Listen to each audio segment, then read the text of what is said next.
Hello, I'm Eric Stewart with Soul Luna Yoga, and today I'm going to talk about adding things to practice and also subtracting things, doing less. So when people begin practice, I often recommend that they start with less. And there are ideas about practice that I find tend to orient toward, well, you have to do a certain amount. And this is a concept that can really sabotage and get in the way of practice generally. So I'm often advising people to do less when they start, to, in a sense, subtract from the idea that there may be about what constitutes a real practice. And this is important when we're busy, when life gets stressful. It's a really valuable tool and a really valuable insight to understand that a little practice is a lot better than no practice. And we can be creative about how we find practice in spaces that would otherwise not be used or be used for things that we don't really want to do, that aren't really supportive to our general life. So that sense of doing less, of it being okay to do a shorter practice and be creative about it is really valuable. At the same time, there are times when it really makes sense to add, to consider, okay, I could actually do a little bit more and it would be valuable and beneficial.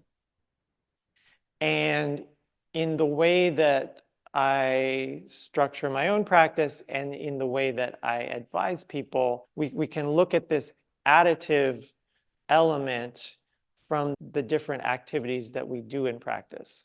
So for myself, my practice consists of asana. And when people think of yoga, they often think of asana, and asana is often the element of practice that people default to. It's the one that people most often go to. But there's asana, there's breathing practice on its own, there's meditation, there's joint movement, and movement generally outside of asana, and then body work, working on oneself.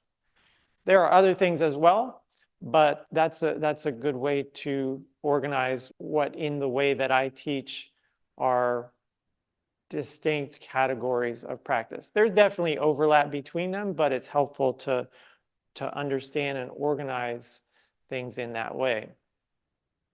And so the reason to add, the case to be made for adding, is that these elements are complementary to one another, and doing them can become more than the sum of their parts. So it's helpful, if you're looking at this for yourself, to consider, okay, what do you most do? And that is very possibly asana, but there may be other things that you default to. There may be a particular sort of asana that you default to.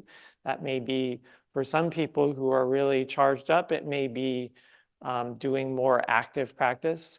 For other folks who gravitate toward the resting activities, it may be doing more restorative practice. And just there, we can look at the benefit of this additive mindset, in that the way our tendencies work, it's likely that just within the realm of asana, there are other things that we could be doing that would make the practice, that would make what we're doing more beneficial, in the complementary nature of those things that we may not be doing, that if we add, it becomes more than the sum of its parts. If we're just doing a very active practice, if that is what we tend to default to, we are likely getting less of the rejuvenative, restorative side of things.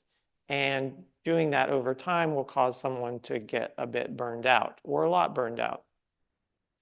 If someone is only defaulting to the resting side of things, activity, engaging that activity is a really necessary element of practice, and that can amplify the benefits of what we're doing.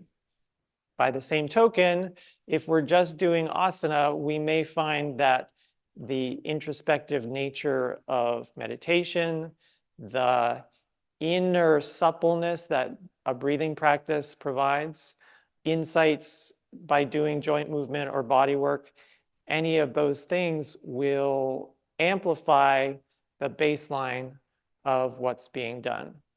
So this is if you are doing some sort of practice, and there comes moments where it really makes sense to add something. If you're just starting out and you haven't really done a practice, then it makes more sense just to get a foothold and work with a few things, and that may require having a more restrained or subtractive mindset in terms of expectations of what the practice is and what actually needs to happen or what can fit in starting out. But then once we have that foothold, it's always good to look at the additive side of it and consider, okay, what would help this practice really spring forward? What would help it be amplified? And again, be more than the sum of its parts. That doesn't mean trying to do everything all at once, though. If you have the time and can fit it in and it works, great.